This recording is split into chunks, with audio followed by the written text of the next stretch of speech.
नमस्कार, दर्श न्यूज में आप सभी का स्वागत है। चलिए फटाफट जानते हैं बिहार झारखंड से जुड़ी अब तक की टॉप खबरों को। नीतीश कैबिनेट की बैठक आज संपन्न हुई। यह बैठक 20 मिनट तक ही चली। बैठक में किसी एजेंडे पर मुहर नहीं लगी है। बैठक से पहले एक पत्र जारी कर मीडिया में बैठक के एजेंडों की प्रेस ब्रीफिंग करने से मना किया गया है। भारत रत्न कर्पूरी ठाकुर की जयंती को लेकर वीरचंद पटेल पथ में बीच सड़क पर मंच बनाने के मामले में पुलिस ने अपने बयान पर भाजपा नेता सम्राट चौधरी व अन्य के खिलाफ कोतवाली थाने में सनहा दर्ज किया है। फिलहाल वहां प्रतिनियुक्त मजिस्ट्रेट की ओर से लिखित शिकायत नहीं मिली है, इसलिए केस दर्ज नहीं की गई है। आरोप यह है कि सड़क पर मंच बनाकर कार्यक्रम किया गया। इसके कारण आवागमन बाधित हुआ और सरकारी कार्य में भी बाधा पड़ी। सूत्रों के अनुसार मजिस्ट्रेट की लिखित शिकायत मिलते ही आज प्राथमिकी दर्ज की जा सकती है। चुनावी साल में नीतीश तेजस्वी की सरकार की एक के बाद एक घोषणा हो रही है। अब प्रारंभिक की तर्ज पर माध्यमिक और उच्च माध्यमिक स्कूलों के विद्यार्थियों को मुफ्त में पाठ्य पुस्तक मुहैया कराने के लिए केंद्र सरकार को शिक्षा विभाग प्रस्ताव देगा। इसके लिए बिहार शिक्षा परियोजना परिषद यानी बीईपी ने तैयारी कर ली है।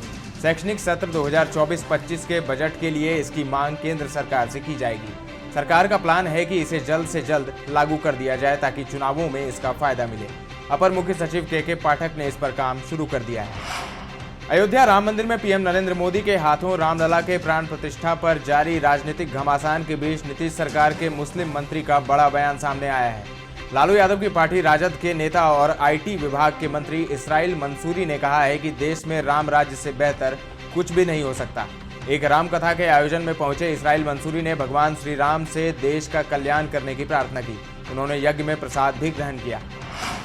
बिहार की राजनीति में इन दिनों आरजेडी और जेडीयू की दोस्ती में दरार की अटकलें लगाई जा रही हैं। कल बिहार के पूर्व मुख्यमंत्री जननायक कर्पूरी ठाकुर की 100वीं जयंती के मौके पर नीतीश कुमार ने बिना किसी का नाम लिए राजनीति में परिवारवाद के खिलाफ खूब बोला। पटना के सियासी गलियारे में इस बात की चर्चा है कि जेडीयू सुप्रीमो ने इशारों ही इशारों में आरजेडी पर निशाना साधा है। आरजेडी जेडीयू के बीच बिगड़ रहे संबंधों को लालू यादव की बेटी रोहिणी आचार्य ने और हवा दे दी है। उन्होंने आज सोशल मीडिया प्लेटफॉर्म एक्स पर लिखा, समाजवादी पुरोधा होने का करता वही दावा है, हवाओं की तरह बदलती जिनकी विचारधारा है। उन्होंने एक और ट्वीट किया है। इसमें उन्होंने लिखा, खींच जताए क्या होगा जब हुआ न कोई अपना योग्य, विधि का विधान कौन टाले जब खुद की नियत में ही हो खोट।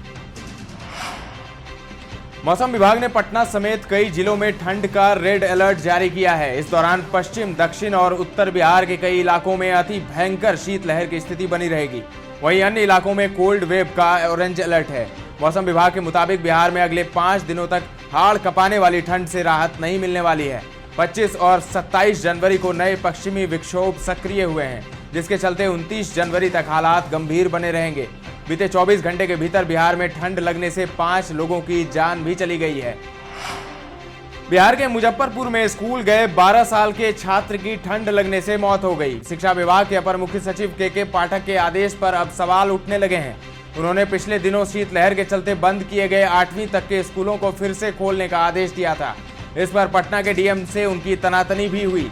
मुजफ्फरपुर में के पाठक के आदेश के बाद इस हफ्ते छोटे बच्चों के स्कूल खोल दिए गए थे। बुधवार को जिले के बोचहा में 6ठी कक्षा के छात्र कुर्बान की ठंड लगने से जान चली गई।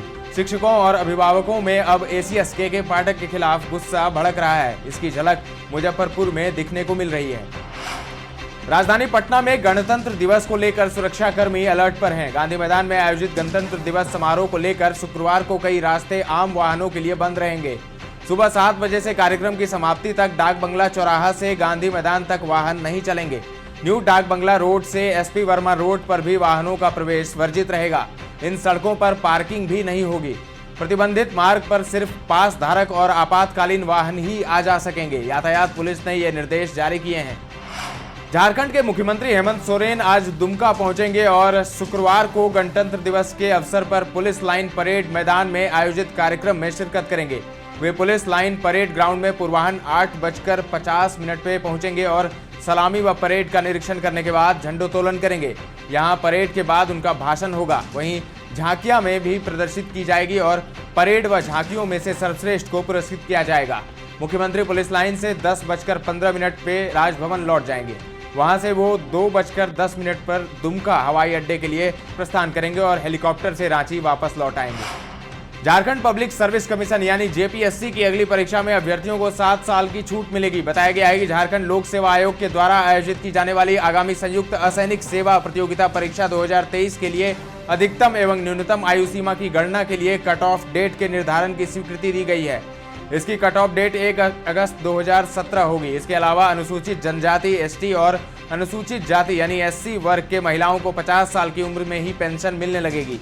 मुख्यमंत्री हेमंत सोरेन की अध्यक्षता में बीते दिन हुई कैबिनेट की बैठक में इन प्रस्तावों को मंजूरी दी गई।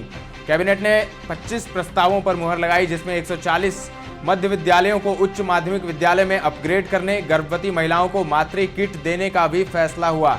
इसका लाभ राज्य की 6 लाख महिलाओं को मिलेगा।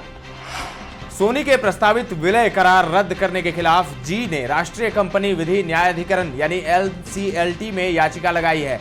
समझौता तोड़ने के शुल्क के रूप में सोनी द्वारा 748.5 करोड़ रुपए के दावे को भी कानूनी चुनौती दी गई है। सोनी ने इसे लेकर सिंगापुर अंतर्राष्ट्रीय मध्यस्थता केंद्र में अर्जी लगाई है। खबर खेल जगत से। हैदराबाद के राजीव गांधी इंटरनेशनल स्टेडियम में भारत और इंग्लैंड के बीच 5 मैचों की टेस्ट सीरीज का पहला मैच खेला जा रहा है। इंग्लैंड के कप्तान बेन स्टोक्स ने टॉस जीतकर पहले बल्लेबाजी करने का निर्णय लिया है। खबर लिखे जाने तक इंग्लैंड ने 7 विकेट के नुकसान पर 155 रन बना लिए हैं। भारत की तरफ से तेज गेंदबाज जसप्रीत बुमराह ने 1 विकेट और तीनों स्पिनर्स रविचंद्रन अश्विन, रविंद्र जडेजा और अक्षर पटेल ने 2-2 विकेट चटकाए हैं। दर्श न्यूज के इस बुलेटिन में फिलहाल इतना ही, लेकिन खबरों का सिलसिला लगातार जारी है। देखते रहें दर्श न्यूज।